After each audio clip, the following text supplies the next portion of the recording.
Hello everyone. Shrimati Anvita Rigveda Suryavanshi ಭಾಗ 4. ಸಂಜೆ ಅನ್ವಿತಾ, ಸೃಷ್ಟಿ, ಸರ್ವೇಶ್ ಶಾಪಿಂಗ್ ಮಾಲ್ಗೆ ಬಂದಿದ್ರು. ಅದಕ್ಕೆ ನೀವು ಕೂಡ ಏನನ್ನಾದರೂ ಖರೀದಿಸಲೇಬೇಕು ಅಂತ ಸೃಷ್ಟಿ ಮತ್ತು ಸರ್ವೇಶ್ ಅವಳನ್ನು ಪ್ರೀತಿಯಿಂದ ಒತ್ತಾಯಿಸ್ತಾರೆ. ಆದರೆ ಮಾಲ್ನಲ್ಲಿದ್ದ ವಸ್ತುಗಳು ಅತಿಯಾದ ಬೆಲೆಯನ್ನು ನೋಡಿದ ಅನ್ವಿತಾ ಸುಮ್ಮನಾಗ್ಬಿಡ್ತಾಳೆ. ಬಡತನದಲ್ಲೇ ಬೆಳೆದ ಅವಳಿಗೆ ಇಷ್ಟು ದುಬಾರಿ ಮಾಲ್ನಲ್ಲಿ ಏನನ್ನು ತಗೊಳ್ಳೋದು ಅನ್ನೋದು ಗೊತ್ತಾಗಲಿಲ್ಲ. ಸಾಮಾನ್ಯವಾಗಿ ಇದೇ ಮೊದಲ ಬಾರಿಗೆ ಅವಳು ಹೊರಗಿನ ಸಣ್ಣ ಮಾರುಕಟ್ಟೆಗಳಲ್ಲಿ ಸಿಗುವ ಅದೇ ರೀತಿಯ ವಸ್ತುಗಳನ್ನು ಕಡಿಮೆ ಬೆಲೆಗೆ ಖರೀದಿಸ್ತಿದ್ಲು. ಅವಳ ಕೈಯಲ್ಲಿದ್ದ ಕಾರ್ಡ್ನಲ್ಲಿ ಸುಮಾರು 50,000 ರೂಪಾಯಿ ಇತ್ತು. ಅತ್ತಿಗೆ, ನನಗೇನೋ ಒಂದು ಹೊಸ ಮೊಬೈಲ್ ಬೇಕು, ಅದು ಈ ಘಟನೆಯಲ್ಲಿ ಒಂದು ಫೋನ್ ಕೂಡ ಒಡೆದೋಗಿದ್ರಿಂದ ಈಗ ನನ್ನ ಬಳಿ ಫೋನ್ ಇಲ್ಲ ಅಂತ ಅನ್ವಿತಾ ನಿಧಾನವಾಗಿ ಹೇಳ್ತಾಳೆ. ಖಂಡಿತ ಅತ್ತಿಗೆ, ಬನ್ನಿ ಎಲೆಕ್ಟ್ರಿಕ್ ಅಂಗಡಿಗೆ ಹೋಗೋಣ. ಒಂದು ಸೃಷ್ಟಿ ಬೆರಳು ತೋರಿಸಿದ್ಲು. ಆ ಅಂಗಡಿಯಲ್ಲಿ ಮೊಬೈಲ್ ಬೆಲೆಗಳನ್ನು ನೋಡಿ ಅನ್ವಿತಾ ಕೂಡ ಒಮ್ಮೆ ಆಶ್ಚರ್ಯಚಕಿತಳಾಗಿ ಹೋಗ್ತಾಳೆ. ಆ ಮೊಬೈಲ್ ಬೆಲೆಗಳನ್ನು ನೋಡ್ತಿದ್ದಂಗೆ ತನಗೆ ಅಗತ್ಯ ಇರೋ ಒಂದು 20,000 ರೂಪಾಯಿ ಬೆಲೆ ಆ ಮೊಬೈಲನ್ನು ಅವಳು ಆರಿಸ್ಕೊಳ್ತಾಳೆ. ಉಳಿದಂತೆ ಅಲ್ಲಿನ ಫೋನ್ಗಳು 1,00,000ಕ್ಕೂ ಹೆಚ್ಚು ಬೆಲೆಯಾಗಿದ್ದರಿಂದ ಹಣ ಪಾವತಿಸಲು ಅನ್ವಿತಾ ಮುಂದಾದಾಗ ಸರ್ವೇಶ್ ತನ್ನ ಬಳಿ ಇದ್ದ ಕಾರ್ಡನ್ನು ಕೊಡ್ತಾನೆ. ಅಯ್ಯೋ ಬೇಡ ಸರ್ವೇಶ್, ನಾನು ನನ್ನ ಹಣದಲ್ಲೇ ಪಾವತಿಸ್ತೀನಿ ಅಂತ ಅನ್ವಿತಾ ಅವನನ್ನು ನಯವಾಗಿ ತಡಿತಾಳೆ. ಅತ್ತಿಗೆ, ಅಮ್ಮ ಈ ಶಾಪಿಂಗೋಸ್ಕರನೇ ಕಾರ್ಡ್ ಕೊಟ್ಟಿರೋದು ಎಂದು ಸರ್ವೇಶ್ ಕಾರ್ಡನ್ನು ತೋರಿಸಿ ಹೇಳ್ತಾನೆ. ಇಲ್ಲ ಸರ್ವೇಶ್, ಇದು ನನ್ನ ಸ್ವಂತ ಅಗತ್ಯಕ್ಕಾಗಿ, ನನ್ನ ಹಣವನ್ನು ನಾನೇ ಬಳಸ್ಕೊಳ್ತೀನಿ, ದಯವಿಟ್ಟು ಅರ್ಥ ಮಾಡ್ಕೊಳ್ಳಿ ಪ್ಲೀಸ್, ನಾನು ಅಮ್ಮನ ಜೊತೆ ಆಮೇಲೆ ಮಾತಾಡ್ತೀನಿ ಅಂತ ಹೇಳಿ ಅನ್ವಿತಾ ಆ ಕಾರ್ಡನ್ನು ವಿನಯದಿಂದ ತಿರಸ್ಕರಿಸ್ತಾಳೆ. ತನ್ನ ಖಾತೆಯ ಹಣದಿಂದಲೇ ಮೊಬೈಲನ್ನು ತಗೊತಾಳೆ. ಆ ನಂತರ ಸೃಷ್ಟಿ ಮತ್ತು ಸರ್ವೇಶ್ ಇಬ್ಬರು ಕೂಡ ಇಷ್ಟ ಬಂದ ಹಾಗೆ ಶಾಪಿಂಗ್ ಕೂಡ ಮಾಡ್ಕೊಳ್ತಾರೆ. ಅವ್ರ ಕೈಯಲ್ಲಿದ್ದ ಬ್ಯಾಗ್ಗಳು ಅಕ್ಷರಶಃ ತುಂಬಿ ತುಳುಕ್ತಾ ಇದ್ವು. ಅನ್ವಿತಾ ಕೂಡ ತನ್ನ ಕೈಲಾದಷ್ಟು ಸಹಾಯ ಕೂಡ ಮಾಡ್ತಾ ಇದ್ಲು. ಮೂವರು ಮನೆಗೆ ಬಂದ ತಕ್ಷಣ ಕಾರ್ನಿಂದ ಇಳಿದು ತಮ್ಮ ಕೈಲಿದ್ದ ಶಾಪಿಂಗ್ ಬ್ಯಾಗ್ಗಳನ್ನ ಎತ್ಕೊಂಡು ಇದೇ ಸಮಯದಲ್ಲಿ ಕಚೇರಿಯಲ್ಲಿ ಬೇಗ ಕೆಲಸ ಮುಗಿಸ್ಕೊಂಡು ಬಂದಿದ್ದಂತಹ ಋಗ್ವೇದ ಇದನ್ನಲ್ಲ, ಮೇಲಿನ ಮಹಡಿಯ ಗ್ಯಾಲರಿಯಿಂದ ನಿಂತು ಇವೆಲ್ಲವನ್ನು ತೀಕ್ಷ್ಣವಾಗಿ ಗಮನಿಸ್ತಾ ಇದ್ದ. ಅನ್ವಿತಾಳ ಕೈಯಲ್ಲೂ ಕೂಡ ಬ್ಯಾಗ್ಗಳಿರೋದನ್ನು ನೋಡಿ ಅವನಿಗೆ ನಿನ್ನೆಯ ಒಂದು ತನ್ನ ಆಲೋಚನೆಯೇ ಸತ್ಯ ಅಂತ ಅನ್ನಿಸ್ಬಿಡುತ್ತೆ. ಋಗ್ವೇದನ ಮನದಾಳ ನೋಡು ಮದುವೆಯಾದ ಒಂದೇ ದಿನ ಆಗಿದ್ದು, ಕೇವಲ ಇಷ್ಟು ಸಮಯದಲ್ಲಿ ತಾಯಿ ಪ್ರೀತಿನ ಬಳಸ್ಕೊಂಡು ನಮ್ಮ ಹಣನ ನೀರು ಥರ ಎಸೆಯೋಕ್ಕೆ ಶುರು ಮಾಡ್ಕೊಂಡಿದ್ದಾಳೆ. ಏಕೆ ಅಸಲಿ ಬಣ್ಣ ಇಷ್ಟೇ ಎಂದು ಅವಳನ್ನು ಕೋಪದಿಂದ ದಿಟ್ಟಿಸಿ ನೋಡ್ತಾ ಇದ್ದಾನೆ. ಅಷ್ಟರಲ್ಲೇ ಮೂವರು ಕೂಡ ಸುಸ್ತಾಗಿ ಒಳಗೆ ಬರುವುದನ್ನು ನೋಡಿ ಅಮ್ಮ ಕೂಡ ಅಜಾರಕ್ಕೆ ಬರ್ತಾರೆ. ಓಹ್, ಇದೇನಿದು ಇಷ್ಟೊಂದು ಸಾಮಾನ ಅಂತ ಆಶ್ಚರ್ಯದಿಂದ ಕೇಳಿದ್ರು. ಓ ದೇವರೇ, ಅಮ್ಮ ನನಗಂತೂ ತುಂಬ ಸುಸ್ತಾಗಿದೆ, ಅಷ್ಟೇ, ತುಂಬ ಹಸಿವಾಗ್ತಿದೆ ಎನ್ನುತ್ತಾ ಸೃಷ್ಟಿ ಅಲ್ಲೇ ಇದ್ದ ಸೋಫಾದ ಮೇಲೆ ದಡಾರನೆ ಕುಸಿದು ಬಿದ್ಲು. ಸರಿ, ನೀವಿಬ್ಬರು ಹಾಗೇ ಇರಿ, ನಾನು ಹಾಗೆ ನಮ್ಮ ಸೇವಕಿಯರನ್ನು ಕರೆದು ಈ ಬ್ಯಾಗ್ಗಳನ್ನೆಲ್ಲ ನಿಮ್ಮ ರೂಮ್ಗೆ ಕಳಿಸ್ಕೊಡ್ತೀನಿ ಅಂತ ಹೇಳ್ತಾಳೆ. ಇಲ್ಲದಿದ್ದರೆ ನೀವು ಇವುಗಳನ್ನು ಇಲ್ಲೇ ಹಾಲ್ನಲ್ಲೇ ಬಿಟ್ಟು ಹೋಗ್ತೀರಾ ಎಂದ ಅಮ್ಮ ನೌಕರರನ್ನು ಕರೆದು ಬ್ಯಾಗ್ಗಳನ್ನು ಮೇಲಕ್ಕೆ ಇಡೋಕೆ ಹೇಳಿ ಕಳಿಸ್ತಾರೆ. ಅಷ್ಟರಲ್ಲೇ ಅಲ್ಲೇ ಇದ್ದಂತಹ ಚಿಕ್ಕಮ್ಮ ಗಮನಿಸಿ ಹೇಳಿದ್ರು, ಅಲ್ಲ ಅನ್ವಿತಾ, ಇದೇನಿದು ಮಗಳೇ, ನೀನು ನಿನಗೋಸ್ಕರ ಏನನ್ನು ತೆಗೆದುಕೊಳ್ಳೇ ಇಲ್ವಾ? ನಿನ್ನ ಬ್ಯಾಗ್ಗಳೆಲ್ಲ ಎಲ್ಲಿ? ಹೌದಮ್ಮ, ನಾವು ಅತ್ತಿಗೆಗೆ ಎಷ್ಟು ಹೇಳಿದ್ರು ಕೂಡ ಅವರು ಕೇಳ್ತಾನೆ ಇಲ್ಲ. ಕೇವಲ ಒಂದೇ ಒಂದು ಮೊಬೈಲ್ ಫೋನ್ ಮಾತ್ರ ತೊಗೊಂಡ್ರು, ಅದೂ ಸಹ ಅಮ್ಮ ಕೊಟ್ಟ ಕಾರ್ಡನ್ನು ಬಳಸಲಿಲ್ಲ, ತನ್ನ ಸ್ವಂತ ಖಾತೆಯ ಹಣದಿಂದಲೇ ಅವರು ಪಾವತಿಸ್ಕೊಂಡು ತಗೊಂಡ್ರು ಎಂದು ಸರ್ವೇಶ್ ನಿಜವನ್ನೇ ಕೂಡ ಹೇಳ್ತಾನೆ. ಅದನ್ನು ಕೇಳಿ ಅಮ್ಮ ಆಶ್ಚರ್ಯ ಪಡುತ್ತಿರುವಾಗ ಅನ್ವಿತಾ ಮುದ್ದಾಗಿ ತೊದಲುತ್ತಾ, ಅದು ಅಮ್ಮ, ನೀವು ಈಗಾಗಲೇ ನನಗೆ ಬೇಕಾದ ಎಲ್ಲವನ್ನೂ ಕೊಟ್ಟಿದ್ದೀರಿ, ಆಗಿದ್ದಾಗ ಮತ್ತೆ ಅನಗತ್ಯವಾಗಿ ಯಾಕೆ, ಇನ್ನೇನು ತಗೊಳ್ಳುವಂತಹ ಅಗತ್ಯ ಇರಲಿಲ್ಲ ಅಂತ ಹೇಳಿದ್ಲು. ಓ ನನ್ನ ಮುದ್ದ ಮಗಳೇ, ಸರಿ ಬಿಡು, ನಿನಗೆ ಯಾವಾಗ ಏನು ಬೇಕೋ ಆಗ ತೆಗೆದುಕೊಳ್ಳುವಂತೆ, ಈಗ ಮೊದಲು ಹೋಗಿ ಫ್ರೆಶ್ ಅಪ್ ಆಗಿ ಎದ್ದು ಬನ್ನಿ ಅಂತ ಅಮ್ಮ ನಂತರ ಅಡುಗೆ ಮನೆಯಿಂದ ಕಾಫಿಯನ್ನು ತಂದು ಅನ್ವಿತಾ, ಋಗ್ವೇದ ಮೇಲೆ ಕೋಣೆಯಲ್ಲಿದ್ದಾನಮ್ಮ, ರೆಸ್ಟ್ ಮಾಡ್ತಾ ಇರ್ಬೋದು, ಈ ಕಾಫಿಯನ್ನು ಅವನಿಗೆ ಕೊಟ್ಟು ಬಾ ಮಗು ಅಂತ ಹೇಳಿದ್ರು. ಅಯ್ಯೋ, ಅಮ್ಮ ಕೊಟ್ಟಂತಹ ಕಾಫಿ ಕಪ್ಪನ್ನು ಹಿಡಿದು ಅನ್ವಿತಾಳಿಗೆ ಒಳಗೊಳಗೆ ಒಂದು ರೀತಿಯ ಭಯ, ನಡುಕ, ಒಂದು ರೀತಿಯ ಹಿಂಸೆ ಶುರುವಾಯಿತು. ಅಯ್ಯೋ ದೇವ್ರೇ, ಆ ರಾಕ್ಷಸ ಈಗಲೇ ಮನೆಗೆ ಬಂದಿದ್ದಾನ, ಈಗ ನನಗೇನಾಗ್ತದೋ, ಏನು ಮಾಡ್ತಾನೋ, ಅವನು ಮುಂದೆ ಹೋಗುವುದು ಹೇಗೆ ಅಂದರೆ ಅಂತ ಯೋಚಿಸ್ತಿದ್ದಾಗೆ ನಿನ್ನೆಯ ನೋವಿನಿಂದ ಅವಳ ಕೈಕಾಲು ಮತ್ತೆ ನಡುಗಲು ಆರಂಭಿಸ್ತು. ಅವಳು ಅತಿಯಾದ ಆತಂಕದ ನಡುವೆಯೂ ಕೂಡ ಆಳವಾದ ಉಸಿರನ್ನು ತೆಗೆದುಕೊಳ್ಳುತ್ತಾ ಮೆಲ್ಲನೆ ಮೆಟ್ಟಿಲುಗಳನ್ನು ಹತ್ತಿ ಕೋಣೆಯ ಬಾಗಿಲನ್ನು ತಳ್ಕೊಂಡು ಒಳಗೆ ಬಂದಳು. ಋಗ್ವೇದ ಸೋಫಾದ ಮೇಲೆ ಕುಳಿತುಕೊಂಡು ಗಂಭೀರವಾಗಿ ಲ್ಯಾಪ್ಟಾಪನ್ನು ನೋಡ್ತಾ ಕೆಲಸ ಮಾಡ್ತಾ ಇದ್ದ. ಅನ್ವಿತಾ ಎದುರುತ್ತಲೇ ಅವನ ಹತ್ತಿರ ಬಂದು ಗೌರವದಿಂದ ಅವನ ಮುಂದೆ ಕಾಫಿ ಕಪ್ಪನ್ನು ಹಿಡಿದ್ಲು. ಕಾಫಿ ಅಂತ ಅಂದ್ಲು. ನಿನ್ನ ಕಾಫಿ ಒಂದು ಬಾಕಿ ಇತ್ತು ಎಂದು ಋಗ್ವೇದ ಅತ್ಯಂತ ಕೋಪದಿಂದ ಅವಳ ಕೈಯನ್ನು ಒರಟಾಗಿ ದೂರ ತಳ್ತಾನೆ. ಅವನು ಕೈ ಸರಿಸಿದ ರಭಸಕ್ಕೆ ಆ ಕಪ್ನಲ್ಲಿದ್ದಂತಹ ಬಿಸಿ ಬಿಸಿಯಾದ ಕಾಫಿ ಅನ್ವಿತಾಳ ಕೈ ಹಾಗೂ ಪಾದಗಳ ಮೇಲೆ ಸಂಪೂರ್ಣವಾಗಿ ಚೆಲ್ಲುತ್ತೆ. ಎಂದು ಅನ್ವಿತಾ ನೋವಿನಿಂದ ಕಿರಿಚಿಕೊಂಡ್ಳು. ಅವಳು ಕಣ್ಣುಗಳಲ್ಲಿ ನೀರು ತುಂಬಿ ಹರಿತಾ ಇತ್ತು. ಆದರೆ ಆ ಕ್ರೂರಿ ಋಗ್ವೇದನಿಗೆ ಅವಳ ನೋವು ಅನ್ನೋದು ಆ ಕ್ಷಣದಲ್ಲಿ ಕಾಣಿಸಲೇ ಇಲ್ಲ.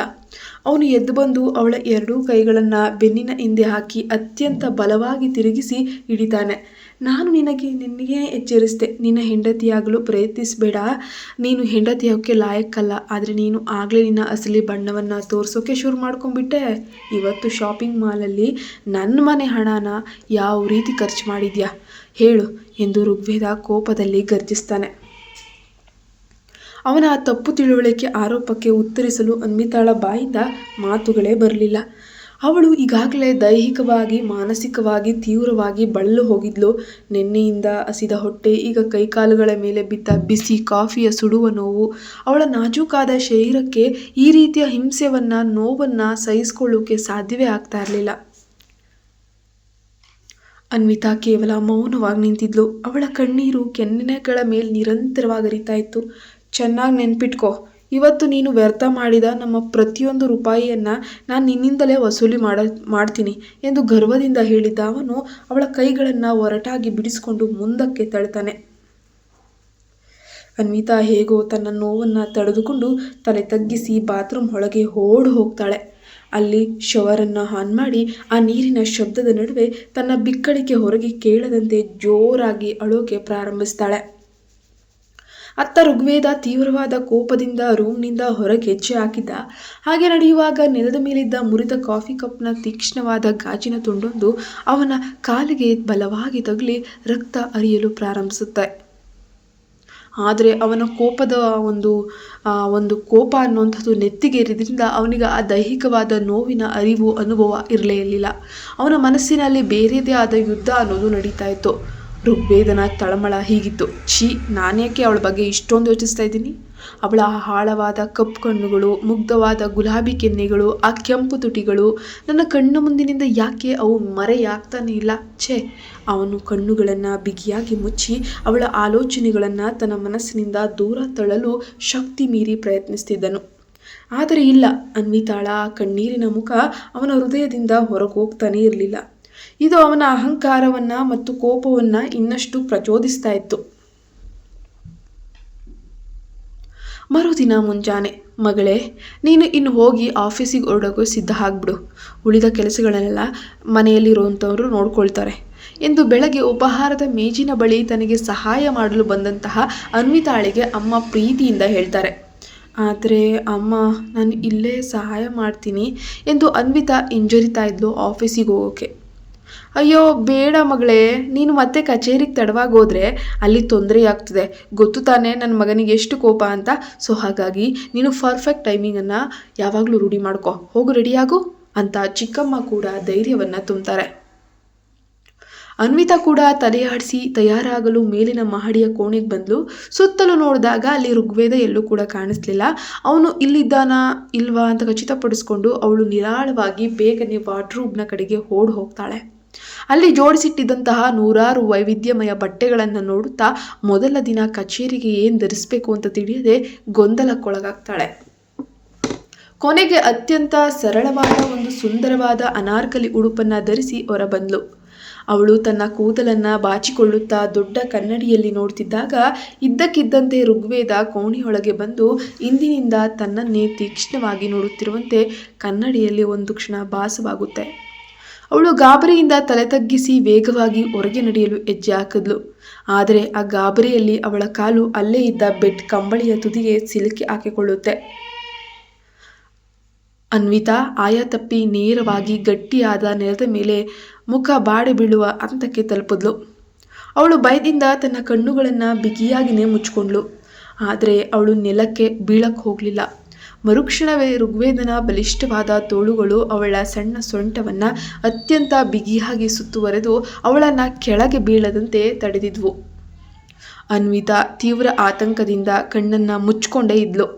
ಇತ್ತ ಋಗ್ವೇದ ಮಾತ್ರ ತನ್ನ ತೋಳುಗಳಲ್ಲಿದ್ದ ಅವಳ ಆ ಮುಚ್ಚಿದ ಕಣ್ಣು ರೆಪ್ಪೆಗಳನ್ನು ಭಯದಿಂದ ಒಂದು ರೀತಿ ಬಿಳುಚಿಕೊಂಡಿದ್ದಂತಹ ಅವಳ ಮುಖವನ್ನು, ಆ ಗಾಬರಿಯಲ್ಲಿ ಲಯ ತಪ್ಪಿ ಚಲಿಸ್ತಿದ್ದ ಅವಳ ಕೆಂಪು ತುಟಿಗಳನ್ನು ನೋಡುವುದರಲ್ಲಿ ಎಷ್ಟು ಮಗ್ನನಾಗಿತ್ತ ಅಂದರೆ ಒಂದು ಕ್ಷಣ ಅವನು ಇಡೀ ಪ್ರಪಂಚವನ್ನೇ ಮರೆತು ಕೇವಲ ಆ ಹೆಣ್ಣನ್ನು ದಿಟ್ಟಿಸಿ ನೋಡ್ತಾ ಇದ್ದ. ಅವನ ಕಿವಿಯಲ್ಲಿದ್ದ ಬ್ಲೂಟೂತ್ ಹೆಡ್ಸೆಟ್ ಮೂಲಕ ಅವನ ಪರ್ಸನಲ್ ಸೆಕ್ರೆಟರಿ ಇಂಪಾರ್ಟೆಂಟ್ ಬಿಸ್ನೆಸ್ ವಿಷಯದ ಬಗ್ಗೆ ಮಾತಾಡ್ತಾ ಇರೋದು ಸಹ ಅವನಿಗೆ ಆ ಕ್ಷಣದಲ್ಲಿ ಕೇಳಿಸ್ತಾನೆ ಇರಲಿಲ್ಲ. ಇಡೀ ಜಗತ್ತೇ ಆ ಕ್ಷಣಕ್ಕೆ ಸ್ತಬ್ಧವಾದಂತಾಗಿತ್ತು. ಅನ್ವಿತಾ ನಿಧಾನವಾಗಿ ತನ್ನ ಒಂದು ಕಣ್ಣನ್ನು ಮಾತ್ರ ತೆರೆದು ನೋಡ್ತಿದ್ದಾಳೆ. ಎದುರುಗಿದ್ದ ಋಗ್ವೇದನ ಮುಖ ಅವಳ ಮುಖಕ್ಕೆ ತೀರಾ ಹತ್ತಿರವಾಗಿತ್ತು. ಅವನ ಬಿಸಿ ಉಸಿರು ಅವಳ ಕೆನ್ನೆಗಳಿಗೆ ತಾಕ್ತಾ ಇತ್ತು. ಬಿಡಿ ಬಿಡಿ ಎಂದು ಅವಳು ಗಾಬರಿಯಿಂದ ಜೋರಾಗಿ ಕಿರ್ಚಿಕೊಂಡ್ಳು. ಅವಳ ಧ್ವನಿಗೆ ಇದ್ದಕ್ಕಿದ್ದಂತೆ ಋಗ್ವೇದ ತನ್ನ ಮೋಹದ ಜಗತ್ತಿನಿಂದ ಹೊರಬಂದು ಪ್ರಜ್ಞೆಗೆ ಬರ್ತಾನೆ. ತಕ್ಷಣವೇ ತಾನು ಅವಳನ್ನು ಹಿಡಿದುಕೊಂಡಿರುವುದನ್ನು ಅರಿತು ಅವಳನ್ನು ಹಾಗೆ ಒರಟಾಗಿ ಕೆಳಗೆ ಬಿಟ್ಟು ತನ್ನ ಕೋಪವನ್ನು ಮರೆಮಾಚಲು ಬ್ಲೇಸರನ್ನು ತಗೊಂಡು ನೀಟಾಗಿ ಸರಿಪಡಿಸಿಕೊಳ್ಳುತ್ತಾ ಗರಗರನ್ನೇ ಕೋಣೆಯಿಂದ ಹೊರಗೆ ನಡೆದೇ ಬಿಡ್ತಾನೆ.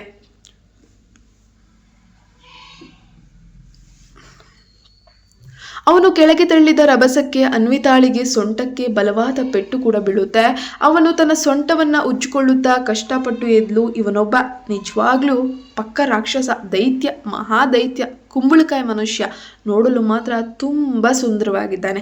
ಆದರೆ ಈ ಸೌಂದರ್ಯದಿಂದ ಏನು ಪ್ರಯೋಜನ? ಮನಸ್ಸೆಲ್ಲ ಕಠಿಣತೆಯೇ ತುಂಬಿದೆ. ನನ್ನನ್ನು ಇನ್ಯಾವ ರೀತಿ ಕಾಡಬೇಕು, ಹಿಂಸೆ ಕೊಡಬೇಕು ಅಂತಾನೆ ಯಾವಾಗಲೂ ಕೂಡ ಯೋಚನೆ ಮಾಡ್ತಾನೆ ಇರ್ತಾನೆ ಎಂದು ತನ್ನ ಪರ್ಸ್ನಲ್ಲಿ ಇಂಟರ್ವ್ಯೂಗೆ ಬೇಕಾದ ಮುಖ್ಯವಾದ ದಾಖಲೆಗಳನ್ನು ಮತ್ತು ವಸ್ತುಗಳನ್ನು ತುಂಬಿಕೊಳ್ಳುತ್ತಾ ತನ್ನಷ್ಟಕ್ಕೆ ತಾನೇ ಗೊಣಕೊಳ್ತಾ ಇದ್ದಾಳೆ. ನಂತರ ಧೈರ್ಯವಾಗಿ ಮೆಟ್ಟಿಲುಗಳನ್ನು ಇಳಿದು ಕೆಳಗೆ ಬಂದಳು. ಅಷ್ಟರಲ್ಲಿ ಋಗ್ವೇದ ಆಗಲೇ ಕೆಳಗೆ ಬಂದು ಅಮ್ಮನಿಗೆ ಹೇಳ್ತಾ ಇದ್ದ, ನಾನು ಆಫೀಸಿಗೆ ಹೊರಡ್ತಾ ಇದ್ದೇನೆಮ್ಮ, ಮತ್ತು ನಾನು ಕಚೇರಿಯ ಬಗ್ಗೆ ನಿಮಗೆ ಹೇಳಿದ ಒಂದು ಮಾತು ನೆನಪಿರಲಿ ಎನ್ನುತ್ತಾ ಮೆಟ್ಟಿಲನ್ನು ಇಳಿದು ಬರ್ತಿದ್ದ ಅನ್ವಿತಾಳನ್ನು ಮತ್ತೊಮ್ಮೆ ತೀಕ್ಷ್ಣವಾಗಿ ದಿಟ್ಟಿಸಿ ನೋಡಿ ಹೊರನಡಿತಾನೆ. ಅಮ್ಮ ಮುಗುಳ್ನಕ್ಕೂ ತಲೆ ಹಾಡಿಸಿದ್ರು. ಮಗಳೇ, ಸ್ವಲ್ಪ ಇರು, ಮೊಸರು ಮತ್ತು ಸಕ್ಕರೆ ತಗೋ ಎನ್ನುತ್ತಾ ಅಮ್ಮ ಅಡುಗೆ ಮನೆಯಿಂದ ಬಟ್ಟಲನ್ನು ಹಿಡಿದು ಹೊರಬರ್ತಾ ಇದ್ದಾರೆ. ಅಯ್ಯೋ ಅಮ್ಮ, ಇದೆಲ್ಲ ಯಾಕೆ? ಪರವಾಗಿಲ್ಲ ಅಂತ ಅನ್ವಿತಾ ಆ ಕ್ಷಣದಲ್ಲಿ ಹಿಂಜರಿಕೆ ಮಾಡ್ತಾಳೆ. ಅಯ್ಯೋ, ಒಳ್ಳೆ ಕೆಲಸಕ್ಕೆ ಹೊರಡುವಾಗ ಬಾಯಿ ಸಿಹಿ ಮಾಡಿ ಹೋಗಬೇಕು ಮಗಳೇ, ಅದು ಒಳ್ಳೆಯದು, ಆಗ ಎಲ್ಲವೂ ಶುಭವಾಗ್ತದೆ ಅನ್ನೋ ನಂಬಿಕೆ ನಮಗಿದೆ ಎಂದು ಅಮ್ಮ ಅವಳಿಗೆ ಪ್ರೀತಿಯಿಂದ ತಿನ್ನಿಸಿದ್ರು. ನಂತರ ಅನ್ವಿತಾ ಅಮ್ಮ ಮತ್ತು ಚಿಕ್ಕಮ್ಮನ ಪಾದಗಳಿಗೆ ಬಿದ್ದು ನಮಸ್ಕಾರ ಮಾಡಿ ಆಶೀರ್ವಾದ ಪಡ್ಕೊಳ್ತಾಳೆ. ಒಳ್ಳೆಯ ರೀತಿ ಇಂಟರ್ವ್ಯೂ ಕೊಟ್ಟು ಬಾ ಮಗಳೇ, ಯಶಸ್ಸು ನಿನ್ನದಾಗಲಿ ಎಂದು ಚಿಕ್ಕಮ್ಮ ಹರಿಸಿದ್ರು. ಖುಷಿಯಿಂದ ಹೋಗ್ಬಾ ಮಗು ಅಂದ ಹಾಗೆ ಇಲ್ಲಿ ಹೊರಗೆ ಟ್ಯಾಕ್ಸಿ ಎಲ್ಲಿ ಸಿಗ್ತದಮ್ಮ ಎಂದು ಅನ್ವಿತಾ ನಿಧಾನವಾಗಿ ಕೇಳಿದ್ಲು.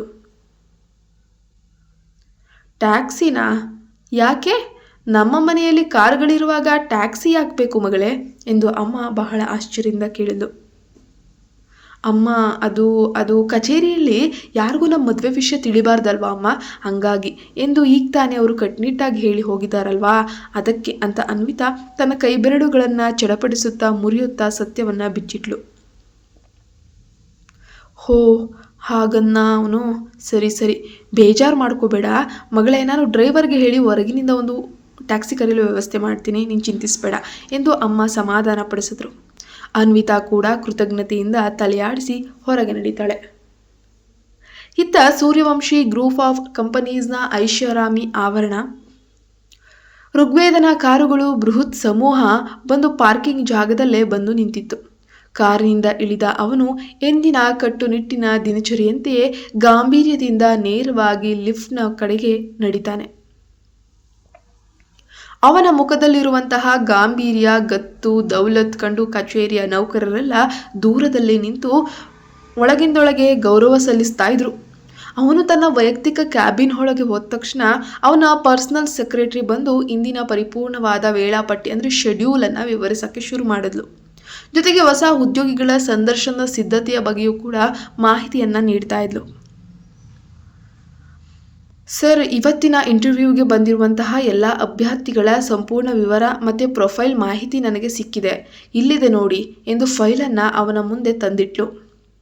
ಆ ಲೀಸ್ಟ್ ನನಗೆ ಬೇಕು, ಇಲ್ಲೇ ಇಟ್ಟು ಹೋಗು ಎಂದು ಋಗ್ವೇದ ಗಂಭೀರ ಧ್ವನಿಯಲ್ಲಿ ಆಜ್ಞಾಪಿಸ್ತಾನೆ. ಹೌದಾ ಸರ್, ಸರಿ ಎಂದು ಸೆಕ್ರೆಟರಿಗೆ ಮೊದಲಿಗೆ ಏನೂ ಅರ್ಥ ಆಗಲಿಲ್ಲ. ಇಲ್ಲಿಯವರೆಗೆ ಅವಳೇ ಅಭ್ಯರ್ಥಿಗಳನ್ನು ಶಾರ್ಟ್ ಲಿಸ್ಟ್ ಮಾಡಿ PR ವಿಭಾಗದ ಮೂಲಕ ಇಂಟರ್ವ್ಯೂ ಕೂಡ ಅವಳೇ ನಡೆಸ್ಕೊಳ್ತಾ ಇದ್ಲು. ಆದರೆ ಇವತ್ತೇನೋ ಸ್ಪೆಷಲ್ ಇದ್ದಕ್ಕಿದ್ದ ಹಾಗೆ ಬಾಸ್ಗೆ ಏನಾಯಿತು, ತಾವೇ ಖುದ್ದಾಗಿ ಲೀಸ್ಟ್ ಕೇಳ್ತಾ ಇದ್ದಾರಲ್ವಾ ಎಂದು ಆಶ್ಚರ್ಯ ಕೂಡ ಒಂದು ಕಡೆ ಆಯಿತು. ನಾನು ಏನಂತ ಹೇಳಿದೆ, ಅದು ನಿಮ್ಮ ತಲೆಗೆ ಹತ್ತಲಿಲ್ವಾ? ಲೀಸ್ಟ್ ಇಲ್ಲೇ ಇರಲಿ ಅಂತ ಹೇಳಿ ಋಗ್ವೇದ ಮತ್ತೊಮ್ಮೆ ಕಣ್ಣು ಸಣ್ಣಗೆ ಮಾಡಿ ಹೇಳ್ತಾನೆ. ಹಾಂ ಸರ್, ಅರ್ಥ ಆಯಿತು ಸರ್ ಅಂತ ಸೆಕ್ರೆಟರಿ ತಲೆ ಹಾಡಿಸ್ತಾಳೆ. ಆ ಕಠಿಣ ಬಾಸ್ ಮನಸ್ಸಿಗೆ ಯಾವಾಗ ಏನು ಬರುತ್ತೋ ಏನು ಅನಿಸುತ್ತೋ ಯಾರಿಗೂ ತಿಳಿಯೋದು ಎಂದುಕೊಳ್ಳುತ್ತಾ ಅವಳು ತಲೆ ಕೆರೆದುಕೊಳ್ಳುತ್ತಾ ಬೇರೆ ದಾರಿ ಇಲ್ಲದೆ ಕ್ಯಾಬಿನ್ನಿಂದ ಹೊರಗೆ ನಡೀತಾಳೆ. ಇತ್ತ ಅನ್ವಿತಾ ಸರಿಯಾದ ಸಮಯಕ್ಕೆ ಕಚೇರಿಯ ಆವರಣಕ್ಕೆ ಬಂದು ತಲುಪಿರ್ತಾಳೆ. ಆ ಬೃಹತ್ ಕಟ್ಟಡದ ಒಳಗೆ ಕಾಲಿಡ್ತಾ ಇದ್ದಂಗೆ ಅವಳು ಮಂತ್ರ ಮುಗ್ಧಳಾಗಿ ಹೋಗ್ತಾಳೆ. ಅಯ್ಯೋ ಅಬ್ಬಾ, ಈ ಕಟ್ಟಡ ಒಳಗಿನಿಂದ ಎಷ್ಟು ಸುಸುಂದರವಾಗಿದೆ, ಎಷ್ಟು ಬೃಹತ್ ಆಗಿದೆ, ನೋಡೋಕೆ 2 ಕಣ್ಣುಗಳೇ ಸಾಲಲ್ವಲ್ಲ ಎಂದು ಸುತ್ತಲೂ ಆಶ್ಚರ್ಯದಿಂದ ನೋಡ್ತಾ ಇದ್ದಾಳೆ. ಇಲ್ಲಿಯವರೆಗೆ ಅವಳು ಕೇವಲ ರಸ್ತೆಯಲ್ಲಿ ಹೋಗುವಾಗ ಈ ಸೂರ್ಯವಂಶಿ ಸಾಮ್ರಾಜ್ಯದ ಕಟ್ಟಡವನ್ನು ಹೊರಗಿನಿಂದ ಮಾತ್ರ ನೋಡಿ ಕಣ್ತುಂಬಿಸ್ಕೊಳ್ತಾ ಇದ್ಲು. ಇಂದು ಅದರೊಳಗೆ ನಿಂತಿರುವುದು ಅವಳಿಗೆ ನಂಬಲು ಅಸಾಧ್ಯವಾಗಿತ್ತು. ಅವಳು ನಿಧಾನವಾಗಿ ರಿಸೆಪ್ಷನ್ ಕೌಂಟರ್ ಹತ್ರ ನಡೆದು ಬಂದು, ಕ್ಷಮಿಸಿ, ಹೊಸ ಅಭ್ಯರ್ಥಿಗಳ ಸಂದರ್ಶನ ಎಲ್ಲಿ ನಡೀತಾ ಇದೆ ಅಂತ ವಿನಯದಿಂದಲೇ ಕೇಳಿದ್ಲು. 3ನೇ ಮಹಡಿಗೆ ಹೋಗಿ ಮೇಡಮ್ ಅಂತ ಸ್ವಾಗತಗಾರ್ತಿ ಅಂದರೆ ರಿಸೆಪ್ಷನಿಸ್ಟ್ ತುಂಬ ಧನ್ಯವಾದಗಳು ಎಂದು ಅನ್ವಿತಾ ತನ್ನ ಪರ್ಸನ್ನು ಗಟ್ಟಿಯಾಗಿ ಹಿಡಿದುಕೊಂಡು ಲಿಫ್ಟ್ ಒಳಗೆ ಹೋಗ್ತಾಳೆ. 3ನೇ ಮಹಡಿಗೆ ತಲುಪಿ ಲಿಫ್ಟ್ನಿಂದ ಹೊರಬರುತ್ತಿದ್ದಂತೆ ಒಬ್ಬ ಸುಂದರವಾದ ಹುಡುಗಿ ಅವಳ ಪಕ್ಕದಲ್ಲೇ ಬಂದು ನಿಂತ್ಕೊಳ್ತಾಳೆ. ಹಾಯ್ ಅಂದ್ಲು ಆ ಹುಡುಗಿ ಸ್ನೇಹದಿಂದ. ಹಲೋ, ಅನ್ವಿತಾ ತುಂಬ ಸಂಕೋಚದಿಂದಲೇ ಮುಗುಳ್ನಗ್ತಾ ಇದ್ದಾಳೆ. ನೀವು ಕೂಡ ಅಂದರೆ ಇಂಟರ್ವ್ಯೂಗೆ ಅಂತಲೇ ಬಂದಿದ್ದೀರಾ ಅಂತ ಅವಳು ಕೂಡ ಪ್ರಶ್ನೆ ಮಾಡ್ತಾಳೆ. ಎಸ್ ಹೌದು ಅಂದ್ಲು ಅನ್ವಿತಾ. ಅನ್ವಿತಾ ನೋಡೋಕೆ ಮೊದಲೇ ಬಹಳ ಸುಂದರವಾದ ಹೆಣ್ಣು. ಆಕೆ ಯಾರನ್ನ ಬೇಕಾದರೂ ಆಕರ್ಷಿಸ್ತಾಳೆ. ನನ್ನ ಹೆಸರು ಕಾವ್ಯ, ನಾನು ಕೂಡ ಇದೇ ಫೈನಾನ್ಸ್ ವಿಭಾಗದ ಸಂದರ್ಶನಕ್ಕೆ ಅಂತಲೇ ಹೇಳಿ ಬಂದಿದ್ದೇನೆ ಎನ್ನುತ್ತಾ ಕಾವ್ಯ ತನ್ನ ಕೈಯನ್ನು ಅನ್ವಿತಾಳ ಮುಂದೆ ಚಾಚಿದ್ಲು. ಕಾವ್ಯಾಳ ಚುರುಕುತನ ಮತ್ತು ಮುಕ್ತ ಸ್ವಭಾವವನ್ನು ನೋಡಿದ ತಕ್ಷಣ ಅನ್ವಿತಾಳ ಮನಸ್ಸಿನಲ್ಲಿದ್ದ ಆತಂಕ ಸ್ವಲ್ಪ ಮಟ್ಟಕ್ಕೆ ದೂರ ಆಯಿತು. ಅವಳು ನಗುತ್ತಾ ಕಾವ್ಯಾಳ ಕೈ ಕುಲುಕಿದ್ಲು. ಇಬ್ಬರು ಒಟ್ಟಿಗೆ ಹೋಗಿ ಅಲ್ಲಿ ಕಾಯುವ ಜಾಗದಲ್ಲಿದ್ದ ವೇಟಿಂಗ್ ಏರಿಯಾ ಸೋಫಾದ ಮೇಲೆ ಕುಳಿತುಕೊಳ್ತಾರೆ. ಅಲ್ಲಿ ಸುಮಾರು 20ಕ್ಕೂ ಹೆಚ್ಚು ಪ್ರತಿಭಾವಂತ ಅತ್ಯದ್ಭುತ ಅಭ್ಯರ್ಥಿಗಳೇ ಕುಳಿತಿದ್ರು. ಆದರೆ ಅವರಲ್ಲಿ ಕೇವಲ 5 ಜನರನ್ನು ಮಾತ್ರ ಕಂಪನಿಗೆ ಆಯ್ಕೆ ಮಾಡಿಕೊಳ್ಳಲಾಗ್ತದೆ ಅನ್ನುವಂತಹ ಕಠಿಣ ನಿಯಮ ಕೂಡ ಅಲ್ಲಿ ಇತ್ತು. ಕಾವ್ಯ ಬಂದಾಗಿನಿಂದ ಏನೋ ಒಂದು ವಿಷಯದ ಬಗ್ಗೆ ಮಾತಾಡ್ತಾ ಅನ್ವಿತಾಳನ್ನು ನಗಿಸ್ತಾನೆ ಇದ್ಲು. ಕೊನೆಗೆ ಅನ್ವಿತಾ ಕೂಡ ತನ್ನ ಮುಜುಗರವನ್ನೆಲ್ಲ ಮರೆತು ಅವಳೊಂದಿಗೆ ಮುಕ್ತವಾಗಿ ಮಾತಾಡೋಕ್ಕೆ ಶುರು ಮಾಡ್ತಾಳೆ. ಕತೆ ಮುಂದುವರಿಯುತ್ತೆ.